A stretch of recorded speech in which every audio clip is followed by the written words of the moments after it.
LIPA's property tax assessment challenge will decimate the Island Park community. LIPA, in the midst of a property tax assessment challenge, seek to reduce the assessment on the EF Barrett plant by 90%. If successful, this challenge is estimated to increase property taxes for homeowners in the Island Park School District by 72%, or on average $3,000 per parcel. Island Park neighbors are still reeling from Sandy. Homeowners in this bedroom community that I was born and raised in were slammed by Hurricane Sandy and Irene, with virtually every home and business and our schools being flooded. The costs have been staggering for homeowners, business owners, and obviously the local school district. Many our homeowners going into debt to rebuild their homes and their lives. Being confronted with soaring property taxes as a result of property tax challenge by LIPA for the Barrett plant would devastate this community that I call home. LIPA's assessment challenge is the wrong thing to do to local neighbors. Neighbors surrounding Barrett have endured less than ideal conditions from its utility neighbor for decades. Residents have lived with air pollution as well as potential waterway and groundwater contamination. And the thanks Island Park neighbors get for their long-suffering tolerance of Barrett, LIPA is trying to pull the plug on its neighbors and slam our community with soaring property taxes. Very simply, LIPA is being a bad neighbor.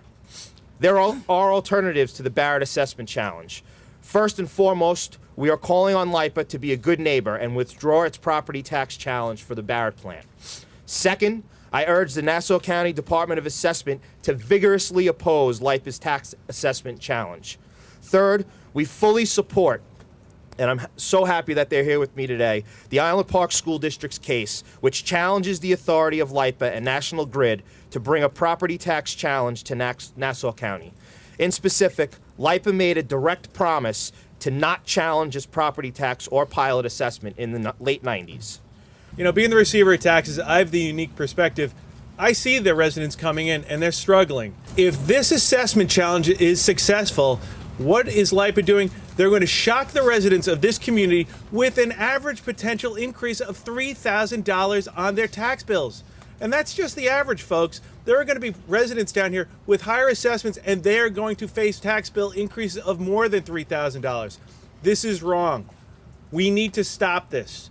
We need to act now. This is not rich Nassau County that you read about in the papers. We are a blue-collar community. If this continues, this tax certiorari situation continues, we will be devastated to the point of loss of property values, loss of a school district, and goodness knows what else. We implore the governor of the state of New York, we implore Governor Cuomo to step in and do the right thing. This is going to be very, very devastating for these people. And as we stated, we are still rebuilding from Sandy. People are still in shock over what has happened to them over 5 years ago and everything that they're trying to go through. Our school district, it's very, very important to all the residents here. It's a great school district. We need to make sure that we provide the funding. They have the funding to continue the quality of education that they're giving. I hope everyone here realizes that LIPA represents 47% of the tax levy in Island Park schools, or 40% of our total budget. That means that every homeowner in Class 1 will probably have their taxes doubled if this appeal is approved. It's time for LIPA to step up, withdraw its tax certiorari case, and embark on a new and honest study on our region's future energy needs. This new report should focus strongly on the efficiency of repowering the Barrett plant for the good energy users and in furtherance of preserving its financial commitment to the Island Park community.